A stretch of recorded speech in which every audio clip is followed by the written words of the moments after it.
কোশ্চেনটাতে কি আছে 625 two the power minus have to the power minus 1/4 two the power square. তাহলে আমরা কি জানি পাওয়ারের পাওয়ার মাল্টিপ্লাই হয়।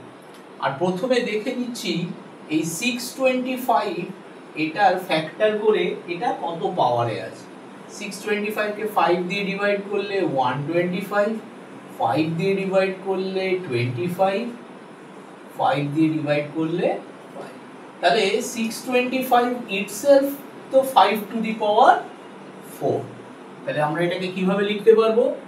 এটাকে লিখতে পারবো 5 to the power 4 two the power minus have to the power minus 1/4 আবার টু দি পাওয়ার 2 বা স্কোয়ার। তাহলে এই পাওয়ারগুলো পাওয়ারের পাওয়ার, তাহলে সেগুলো সব পাওয়ারের পাওয়ার সব সময় মাল্টিপ্লাই হয়ে যায়। তাহলে কি লিখতে পারবো? পুরোটা একবারে লিখতে পারবো 4 into minus half into minus 1/4 into 2। তাহলে দেখো 2 2 কেটে গেল, 4 4 কেটে গেল, মাইনাসে মাইনাসে প্লাস, তার মানে পুরোটা 1 হলো। তার মানে 5 টু দি পাওয়ার 1 মানে 5। এটাই হচ্ছে অ্যানসার। বোঝা গেল?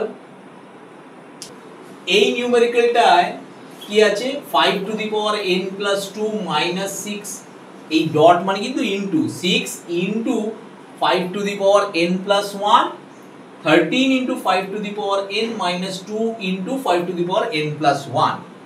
আমরা জানি পাওয়ার প্লাস হয় মাল্টিপ্লিকেশন দুটো ইয়েতে। তাহলে এটা আমরা এরকম ভাবে এক্সপান্ড করতেই পারবো 5 to the power n into 5 square minus 6, এই ডট মানে ইনটু, এটা কিন্তু 6.5 নয়, 6 into 5 to the power n into 5, 1 মানে এটা। ডিনোমিনেটরে কি আছে 13 into 5 to the power n minus 2 into 5 to the power n into 5। তাহলে আমরা যদি নিউমেরিক্যাল ভ্যালুগুলোকে আলাদা করি তাহলে এটা হচ্ছে 25 into 5 to the power n, 5 6 যা 30 into 5 to the power n,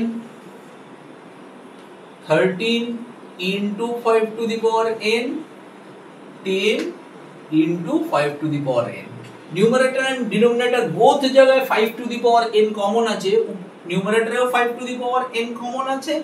তাহলে 25 মাইনাস 30, ডিনোমিনেটরেও 5 to the power n common আছে, 13 মাইনাস 10। তাহলে এইবার কি হবে, এই 5 টু দি পাওয়ার n টা ক্যান্সেল আউট হয়ে যাবে। ক্যান্সেল আউট হয়ে গেলে এখানে কত হচ্ছে -5 আর এখানে কত হচ্ছে 3। তাহলে অ্যানসার হবে -1 হোল 2/3 বা -5/3 রাখলেও অ্যানসার হয়। তবে এটা সিম্পলিয়েস্ট ফর্ম, এটাই হচ্ছে অ্যানসার। বুঝে গেল?